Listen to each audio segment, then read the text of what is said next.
Hello வணக்கம். இது உங்கள் சிவி. ஒன்று சொல்லணும், எப்படி இருக்கீங்க? இப்போ பார்த்தீங்கன்னா ரொம்ப ஒரு சோகமான ஒரு விஷயம். அதாவது 2 நாளைக்கு முன்னாடி வந்துட்டு நம்ம சாண்ட்ரா நைட்டு வந்துட்டு அவங்களுடைய ஸ்டோரி கதை சொல்ல போகிற டாஸ்க் கடந்து வந்த பாதை சொல்லியிருப்பாங்க. ரொம்ப மோசமாக வந்துட்டு நேற்றுலாம் திவ்யாவோட கதையை வந்து ஏன்னு பார்த்தாங்கல்ல.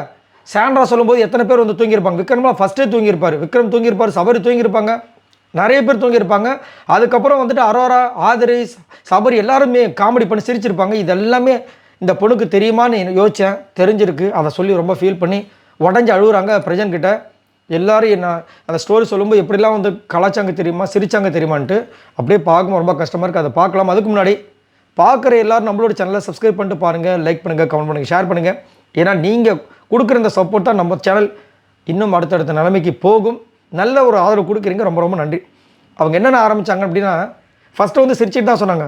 பாப்பா ஸ்கூலுக்கு போயிட்டாங்களா, ட்ரெஸ் எடுத்துகிட்டு வச்சிட்டியா, உன்னை பார்க்கணுன்னு ரொம்ப ஆசையாக இருக்குது அச்சு, ஷூட்டிங்லாம் இல்லைல்ல, உங்ககிட்ட நிறையா பேசணுன்னு ஆசையாக இருக்குது, வந்துடுவல்ல, வந்துடுன்னு சொல்லிட்டு அப்படியே ஆட ஆரம்பிச்சிட்டாங்க. இங்கே எல்லோரும் என்னை ரொம்ப மோசமாக வந்து பேசுகிறாங்க அச்சு, ஒஸ்ட்டு பர்ஃபார்மன்ஸில் வேறு சொல்கிறாங்க, முடியல, என்னால் இங்கே இருக்கவே முடியல, நெஞ்செல்லாம் அப்படி வலிக்கிற மாதிரி இருக்குது, நான் வந்து என்னென்னமோ பண்ணுறேன்னு என்னென்னமோ சொல்கிறாங்க, நீ வருவல்ல, ஷூட்டிங்லாம் இல்லைல்ல, நீ பாட்டுக்கு வராமல் போயிட போகிற, பாப்பா மட்டும் அமுச்சிட போகிற, அப்படிலாம் பண்ணிடாதாச்சு, ஹேர் கட் பண்ணிவிடு அந்த பாப்பாக்கெல்லாம், நீ வருவேன், நான் வெயிட் பண்ணிகிட்ருக்கேன் அப்படின்னு சொல்லிட்டு தான் ஆரம்பித்தாங்க. என்ன நடந்தாலும் நான் இங்கே இருப்பேன், நீ கவலைப்படாத. ஆனால் நான் ஸ்டோரி சொல்லும்போது எல்லாருமே வந்துட்டு அப்படியே தூங்கிட்டு சிரிச்சுட்டு எனக்கு அப்படியே ரொம்ப அப்படியே அசிங்கமாக போயிடுச்சுன்னு சொல்கிறாங்க. சரி, எவ்வளோ கஷ்டமாக இருக்கும்ல. நம்ம வந்து நம்மளோட லைஃப்பில் நடந்த விஷயத்தை நான் அதான் அப்போயே சொன்னேன். அவ்வளோ விஷயங்கள் சண்டைலாம் நடந்ததுக்கப்புறமா நைட்டு இப்போ தேவையா, ஏன் அடுத்த நாள் வந்து டைமே இல்லையா, அப்படியே 24 மணி நேரம் டாஸ்க்காக கொடுத்துட்ருக்காங்க. எல்லோரும் சேர்ந்து என்னென்ன வேலை பண்ணுறாங்க பாருங்கள் சாண்ட்ராக்கு எதிராக. அதுதான் எனக்கு கஷ்டமாக இருக்குது. அதை அவங்க அழகாக அப்படி அழுது சொல்கிறாங்க. அதுவும் அந்த டாஸ்கில் வந்துட்டு அந்த லாஸ்ட்டாக டிஸ்டர்ப் பண்ணியிருப்பாங்களே, அதில் விக்ரம்லாம் கத்தும்போது எனக்கு ஒரு பக்கம் அப்படியே ஒரு மாதிரி நெஞ்சே வலிக்கிற மாதிரி ஆகிடுச்சு, ரொம்ப கஷ்டமாக ஆகிடுச்சு. அதனால தான் நான் வந்து பிக்பாஸ் கிட்ட அந்த சாங்கை நிறுத்துங்கன்னு சொல்லியிருப்பேன். இதெல்லாம் தயவு செஞ்சு பாப்பா கிட்ட காமிச்சிடாதுன்னு சொல்லிட்டு அப்படியே பயங்கரமாக அழுகுறாங்க.